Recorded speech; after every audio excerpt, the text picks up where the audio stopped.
ಈಗ ರಾಜ್ಯ ದೇಶ ವಿದೇಶಕ್ಕೆ ಸಂಬಂಧಪಟ್ಟ ಹಾಗಿನ ಕೆಲ ಪ್ರಮುಖ ಸುದ್ದಿಯನ್ನು ಬನ್ನಿ ಕ್ವಿಕ್ ಆಗಿ ನೋಡ್ಕೊಂಬೋಣ.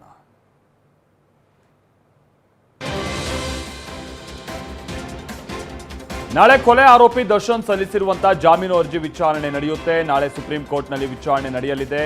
ಅರ್ಜಿಯಲ್ಲಿ ಹಲವು ಅಹವಾಲುಗಳನ್ನು ಉಲ್ಲೇಖಿಸಲಾಗಿದ್ದು, ಜೈಲಿನಲ್ಲಿ ಸಹ ಕೈದಿಗಳಿಂದ ಬೆದರಿಕೆ ಹಾಕಲಾಗ್ತಾ ಇದೆ, ನನ್ನನ್ನು ನಿಂದಿಸ್ತಾ ಇದ್ದಾರೆ, ಜೈಲಿನಲ್ಲಿ ಅಮಾನವೀಯವಾಗಿ ನಡೆಸಿಕೊಳ್ಳಲಾಗ್ತಾ ಇದೆ, ನಿಯಮವನ್ನ ಮೀರಿ ಕ್ವಾರಂಟೈನ್ ಸೆಲ್ನಲ್ಲಿ ಇಡಲಾಗಿದೆ, ನನ್ನ ವೃತ್ತಿ ಜೀವನಕ್ಕೆ ಜೈಲುವಾಸ ಮರಣ ಗಂಟೆಯಾಗಲಿದೆ ಅಂತ ಅರ್ಜಿಯಲ್ಲಿ ಉಲ್ಲೇಖ ಮಾಡಿದ್ದಾರೆ.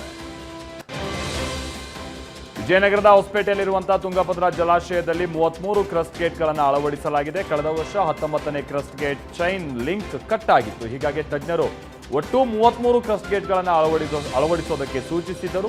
ಇದೀಗ ಕ್ರಸ್ಟ್ ಗೇಟ್ ಅಳವಡಿಕೆ ಯಶಸ್ವಿಯಾಗಿದ್ದು, ಮೇ 15ಕ್ಕೆ ವಿಶೇಷ ಪೂಜೆ ಸಲ್ಲಿಸುವ ಮುಖೇನ ಉದ್ಘಾಟನೆ ಮಾಡಲಾಗುತ್ತೆ.